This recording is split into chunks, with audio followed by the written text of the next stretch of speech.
NIL Now with Lauren Sisler and Kevin Jones. If you want to learn more about name, image, and likeness, you need to go to The Source. The NIL Now podcast from Headline Studio and Reddit highlights the biggest storylines with comments from key guests in the college and high school NIL space.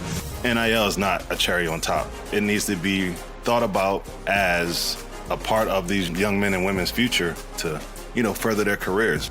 You should be able to leave college with something. Subscribe to NIL Now on Apple, Spotify, Google, or wherever you listen to podcasts. Every year, thousands of human remains are found in the United States. And in one of every 4 instances, authorities can't identify the body. That's starting to change. I'm Dave Killen, co-host of The Unidentifieds, a new limited series podcast from the Oregonian and Oregon Live. We go deep into several cold cases and explain the science that's helping experts give these long-forgotten people their names back. Look for The Unidentifieds after you've finished listening to this podcast. Subscribe to The Unidentifieds on Apple, Spotify, Google, or wherever you listen to podcasts.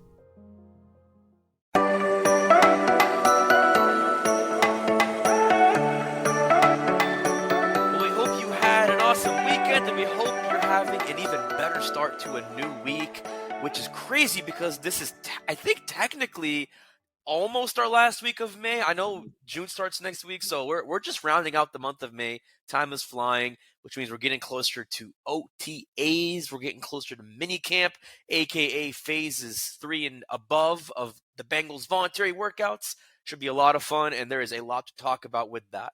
Welcome into another Monday edition of the Strictly Stripes podcast. Muhammad Ahmad and Andrew Gillis and Mike Nizick back with you, hitting the trifecta once again. Got all 3 on the podcast today.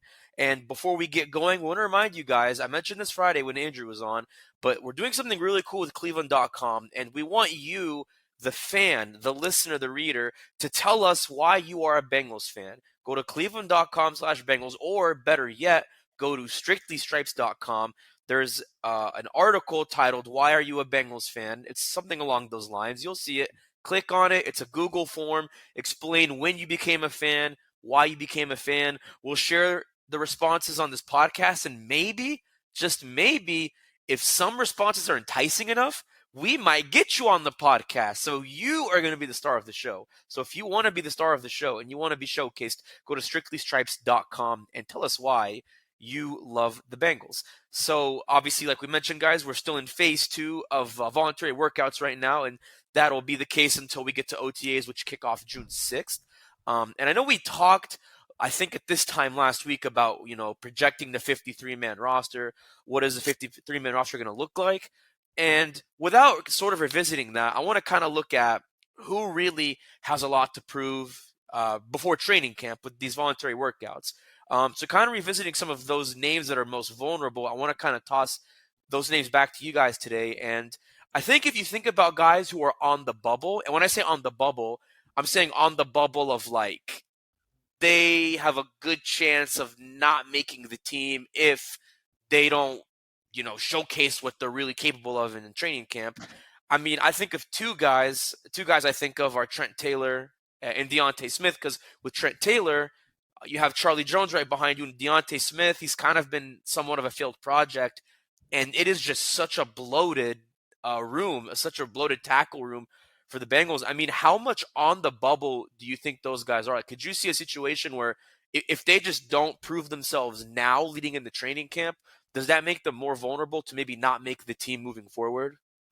I mean, with Deontay Smith, like we talked about it last week, I'm not sure that he's in a great position right now, even if La'el Collins, isn't going to be healthy for week 1 of the regular season. I mean, you got Orlando Brown, you got Jonah Williams. Obviously, Jonah is coming off a knee surgery of his own, but it sounds like he's going to be ready for June. So if Jonah's going to be around, those are your 2 tackles, you would presume. Jackson Carman's there. He can play tackle. La'el Collins, he's coming off an injury, but if he's still on the roster, you would assume that you would want to keep him around, because we saw last year you always need offensive line depth. So you got Adeniji in there, you got Cody Ford in there now. Like I just think Deontay Smith is in a real rough shape, just kind of the way that the roster is going to shake out. Trent Taylor is an interesting case. It just kind of depends on numbers for I think the Bengals, because you got your big three, you're keeping them. Charlie Jones, you're keeping him. Andre Yosivash. Yoshivas. No, so I asked him. He Oh, said really? Yosi-Vash. It ends Vash. Yosivash. Yeah, so Vash, Okay. like Vosh is how it ends. Okay, Um, Yosivash. Thank you for yeah, that. so Okay. when Okay. I felt like an idiot when I asked him, because like I feel like you should know how to pronounce somebody's name, but he We're journalists, told me I yeah. was wrong. So but you keep him. So you keep so those are your five, and then you've got kind of options there, because you would assume that you would want to keep maybe another guy in the slot, but you do need some outside receiver depth too, because Charlie Jones is a smaller guy. He's going to play in the slot. Tyler Boyd can go outside. If Jamar Chase or T. Higgins gets hurt or something like that, or needs a breather. So I don't know. I think it's just going to come down to a numbers game. Do you want to keep 6 receivers? I don't know if they'd keep 7 for special teams reasons. 7 seems like a lot. It just, Taylor, it's going to come down to numbers and kind of how he can perform, and what you kind of value the offense at, because like I said, I don't think this team really was in trouble at tight end as much as people think, just because you can kind of go around that and go 5 wide. You can do 4 receiver sets. You can do different things. So it depends on that, and it depends on kind of how many receivers they want to keep on the 53. Yeah, and I mean, if you're talking about on the bubble, I mean, I think they're only keeping one punter, so whoever loses out, I think we've talked about that quite a bit in terms of, Drew Chrisman would have to win the job, I think, to keep a roster spot. I don't know that they'll use a practice squad spot for a punter this year, but, anybody that they cut could be claimed elsewhere. So, I mean, I think that's kind of one spot to add to on the bubble per se.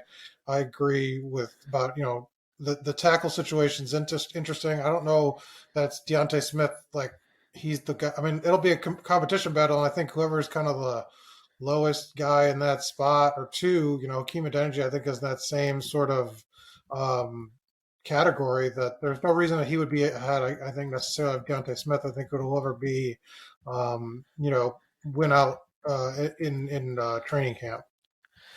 So with Adeniji, that actually kind of leads to sort of my next category. I'm glad you mentioned that, Mike. So that's sort of on the bubble. I would put guys like Hakeem Adeniji, and I'll get to the other names, but like I would look at him as like a 50-50. Like, it's sort of a toss-up with him. I say that only because he's played longer, because he's been around 1 year longer than Deontay Smith. He's played inside, he's played outside. I just think the problem with Smith is you only use him outside, and he's not as experienced, and I know neither of them. I mean, there's a reason why both of them are backups. Neither of them is really all that good, but I think Adeniji has a little bit more upside. I mean, do you consider Adeniji more of a 50-50 guy, or do you really think categorically you have to lump him with Deontay Smith, or what do you think of that? And Andrew, what are your thoughts on that? I almost think you kind of have to put Adeniji in that 50-50 spot, right? No, I think more experience that he hasn't been able to crack the lineup means he's had more of a chance, more training camps to prove himself, and he hasn't. So I don't think that's necessarily something in his favor here. Like I said, I think they'll take the guy who's kind of playing best now. So we'll kind of have to wait and see. But yeah, I would not say he has any sort of foothold or advantage over Deontay Smith. Yeah, no, I mean that is a good point actually. No, I didn't think about it like that, because that's true. I mean, he has been around longer and he's been in more training camps, and so if you can't win out enough training camps, then I guess you do have to put him in that category. But sort of kind of shifting to that 50-50 category, and hear me out on this. This may sound more dire than it is, but it's really not, especially when I mention some of these names. But when I think of like a 50-50 where it's a toss-up, I think you have to put Cam Sample in that list. Definitely have to put Chris Evans on that list. Stanley Morgan as well, kind of going back to the receiver room conversation. You can't forget about him, because he's really mostly a special teams guy. So if you can't keep that many special teams guys, then you have to kind of put him as a toss-up. And then, again, this is where I say, hear me out. I think Trenton Irwin is a 50-50 because, like Andrew said, you want to have someone behind Tyler Boyd in the slot like Charlie Jones, but you need outside guys. The question is who and how many, and that's where I think it leans in favor of Irwin. But because he's just a backup on the depth chart, nothing's guaranteed. So obviously, I kind of put him in that category. But like when you look at those sort of 50-50 toss-up names, I mean, kind of starting with like Cam Sample, like what do you think the path forward is for him? Like, is it basically just beating out Jeff Gunner, beating out Terrell Basham, and then just hoping you're behind Miles Murphy and Joseph Asai at that point? I mean, yeah, the defensive end, battle is going to be tough because you're going to keep your starting four, obviously. You're going to keep Murphy. You're going to keep Osai. There's 6. You would assume, maybe Carter and Tupou is 8. I mean, how many are you going to carry? I think, with Sample, it's going to come down to, how do they feel about these guys' versatility? I mentioned on the pod before that, like, they've used Trey Hendrickson as an interior rusher before. So if you're comfortable doing that on third downs or something like that, that could be an option. Maybe kind of let you add another defensive end. But yeah, I mean that it's going to come down to how many you want to keep. Do you want to keep 7? Do you want to keep 8? Do you want to keep 9? Because right there's Sample, Tufele's in the mix, Gunter's in the mix, Basham's in the mix, Samples in the like. It's going to be, that is probably going to be the most interesting battle to watch. That and the offensive line, just kind of in terms of who stays and who goes. Not even for starting spot, just because. Again, you're probably talking about a handful of guys for 1, maybe 2 spots, maybe 0 spots. It kind of depends on how the roster numbers shake out. Yeah, I don't know if it's 50-50. I think all those guys are on the bubble because you got to prove yourself. Gunter, right? For sure. And, yeah, I agree. You got to put him on a bubble. I think that, whether it's Stanley Morgan or Chris Evans, I know at running back that some of these moves would probably cause them to go out and get somebody else. I think they're going to want 4 running backs going into the season. I think another guy that would be on that is Devin Asiasi. I don't think he played particularly well last season. He was a guy that they signed right after all the cuts in preseason. Those are guys that could be replaced the same way. I think when, you're looking at people getting cut loose by other teams and Bengals could go in a different direction. I think a lot of those guys, almost each, when you look at the bottom of the positions, there aren't very many that, I think guys are exempt from getting cut or losing out on a spot. Yeah, Asiasi's interesting. I know we were thinking about it like, oh, he's going to be your number 3 guy because they didn't re-sign Mitchell Wilcox, but I mean, for as few snaps as he played, he didn't really do much. I mean, the one and only touchdown he should have had, I think, it was against the Dolphins, I think. Like, that should have been a touchdown, and he didn't grab it. I mean, yeah, he didn't really do much other than block with how few times they played him. And I think that proves that maybe Brian Callahan's not lying when he says they really think Nick Bowers or Tanner Hudson can seriously compete for that 3rd spot behind Irv Smith and Drew Sample. That's a good point. I think, yeah, with Chris Evans, like, they're going to need 4 running backs, so it's not like they'd cut him loose and not get somebody on cut down day. They could swap him out, but that's the thing is, like, if he doesn't perform well enough to even be that number 4 guy, then, yeah, you risk getting cut, not even making the practice squad, and then just, someone picks you up, and then the Bengals get someone else off the waiver August 30th, whatever that cut down day is. And then Stanley Morgan is interesting because he's been on the team for this is his 5th season now, but again, like, he's never really played much at wide receiver. I think he's only made like 2 catches in that span, which is not a knock on him. It just shows you like he's that far down the depth chart. And with special teams, I mean, you still have Joe Bocci, you still have Marcus Bailey. You can still use guys like Dax Hill like they did last year. Like, they have numbers on special teams. They drafted Jordan Battle, obviously. It just gets to a point where, like, how many more guys do you really want or need? And that's the big question for Stanley Morgan. I'd say for Trenton Irwin, though, I really don't know if it's fair to put him at 50-50. I think he will make the team. I just have to put that disclaimer because there's going to be competition nonetheless. But at the very, very least, this guy's on a practice squad. Like, I wouldn't put him anywhere close to the bubble. Here's the category that's interesting, though, beyond sort of on the bubble and toss-up, like, names. We know for certain, to the best of our knowledge, Trey Hendrickson and Joe Mixon are going to be Bengals in 2023. However, beyond 2023 is a question mark because if they don't perform like they're supposed to or as they should, then yeah, we're going to have a conversation less than a year from now as to whether they're going to get cut or not because after this year, they're going to have one more year left on their respective deals. So I would say kind of my question to you guys is, I mean, like I said, they're going to be on the team. They're going to be starters. We're not debating that. We already debated that a while back. But do they have to really prove, even before training camp, that like these guys have the juice in 2023 to not only perform well, but like be on the team beyond 2023? Or is that maybe thinking too far ahead? No, I don't think it's thinking too far ahead. With Mixon, I mean, Mixon's kind of got an uphill battle. We've discussed that, all off season where, his cap hit was, it was not what you would want it to be going into 2023. But the cap savings, if you were to cut him, you wouldn't really save that much because of the dead money. If you cut him before June 1st, if you cut him after June 1st, you would save a little bit more money. You would save just over $10 million in cap space. It would be just under $3 million in dead money. So, you're talking about $7 million that you could have. But again, one, they didn't really invest in running back in free agency or in the draft, very heavily. So it's like, where are you going to find a running back at that place? And also where are you going to spend the money? But next year, if you cut him prior to June 1st, basically that's the savings that you would cut, or you would get cutting him after June 1st. You would the cap savings would be $10.3 million, dead money $2.75 million. So Mixon's got a lot to prove because he's at a position of, not a high leverage position. It's a position where he's making a decent amount of money, and with these guys coming up on contracts, that's not great. The Hendrickson thing is interesting because, you always could use more pass rushers. Everybody talks about that. You need pass rushers. You need this, you need that. But going into next year, he's going to make $17.5 million against the cap. And if you cut him prior to June 1st, you save $15 million. There's actually no difference if you cut him prior to or after June 1st. So, saving $15 million against the cap with only $2.5 million of dead money.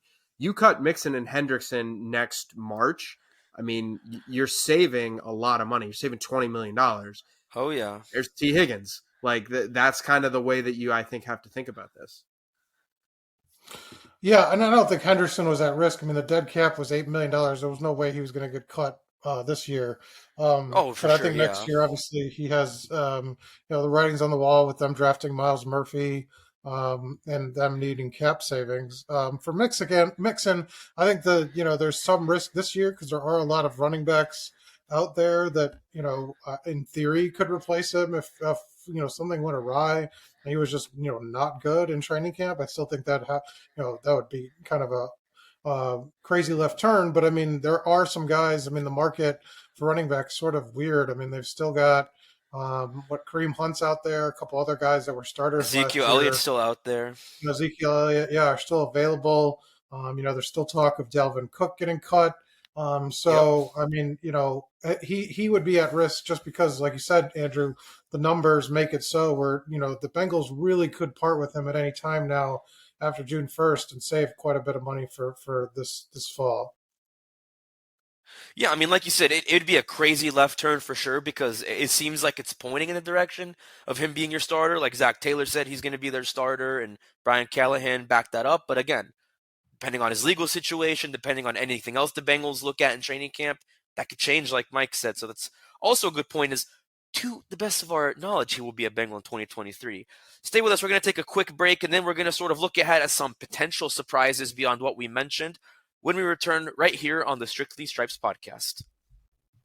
Now listen up. I only have 30 seconds to tell you all about my first Netflix show, FUBAR, before this ad self-destructs. I play a spy who on his last day on the job discovers that, surprise, his daughter is also a spy.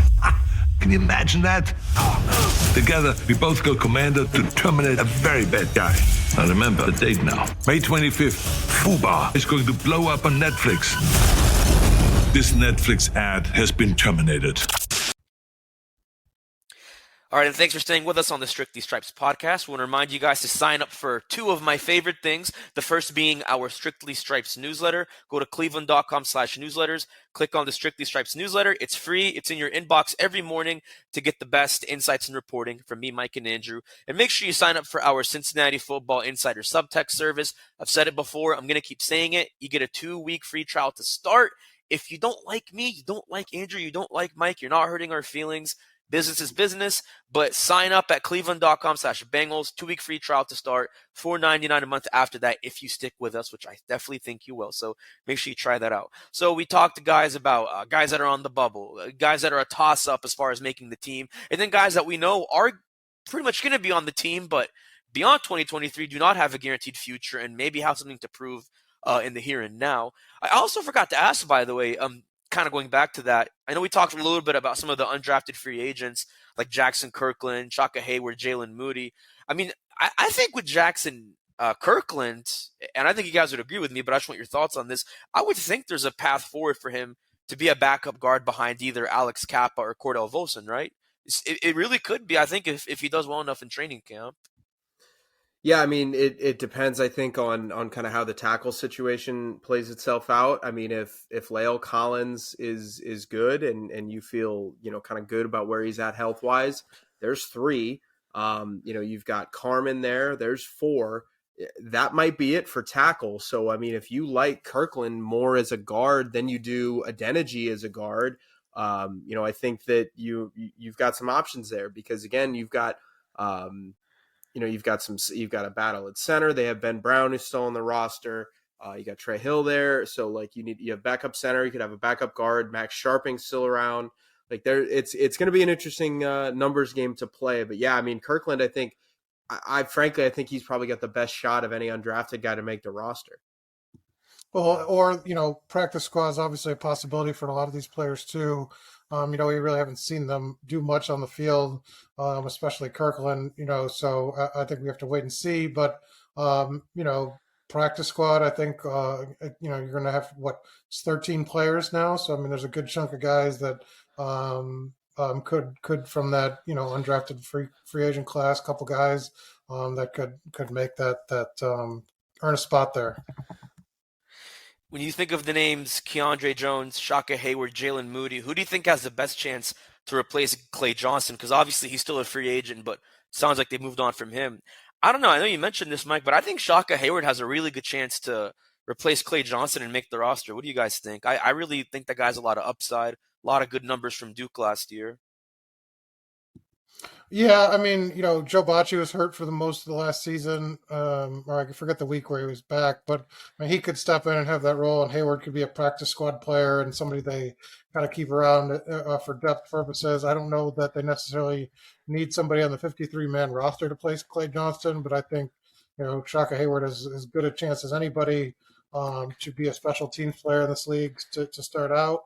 And it wouldn't surprise me if he impresses enough to at least earn a spot in the practice squad, like I've said before. Yeah, I think that is a good point. You don't necessarily have to use a roster spot either, just depending on how they sort of compose everything together.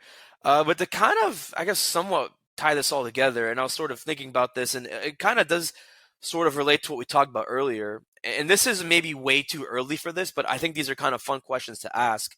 What are some of the biggest surprises you would expect from anybody on the Bengals next year? Like, I'll even throw out some prompts. Like, we mentioned Trey Hendrickson. This is a big make or break year for him. Like, would you be shocked if he actually not only does well, but does better than he did last year? Like, would that actually shock you guys if you saw Hendrickson put up better numbers? Well, I thought he had a bit of a down year last year in terms of, dealing a lot of injuries. I don't think it would necessarily surprise me, if he bounced back. I'm not sure what falls into surprise. I could see this offense, having the best passing offense in the league easily. I don't know if that's a surprise, but I mean, it'd be a pretty, decent accomplishment. I don't know. Will Jamar Chase lead the league in at least one receiving category, whether it's receptions, yards after catch, or touchdowns? No, I've never kind of been on that train just because, I think this team is so talented at receiver. I mean, you would need. I mean, if Jamar Chase does, I would honestly say that something has gone wrong. I know that sounds backwards, but T. Higgins is. I mean, he's not gonna. He's not gonna get 50 catches, and Tyler Boyd's not gonna get 50 catches, and then everything else just goes to Jamar. Like, those guys are going to get theirs. And that's kind of what makes this Bengals offense elite, is that you've got kind of weapons all over the field, and Joe Burrow's not afraid to share the ball around. And, I just think that Jamar is always going to have an uphill battle statistically. He's still going to be among the best in the league. It's just hard for him to be, number one in anything because, you just look at the talent. I mean, touchdowns, that's not necessarily true because, he was only like 4 off last year and he didn't even play in 4 games. And again, I don't know. Total touchdowns. Leading the league. Yeah, I guess touchdown. Okay, so touchdowns he could do. Yeah, I was more or less thinking catches and yards. But yeah, I guess touchdowns is possible for sure. But I think if he was, it wouldn't necessarily be like shocking or surprising. I mean, he's one of the best receivers in the league. So, I get what you're saying that might mean there's an injury, but I don't know. To me, if he he had 110 catches, I wouldn't necessarily be stunned. So I don't know, again, if that fits that sort of definition of being a potential surprise. Because you could see scenarios where that happens, I guess. So then this is the interesting one, and this really ties back to sort of Joe Mixon's future.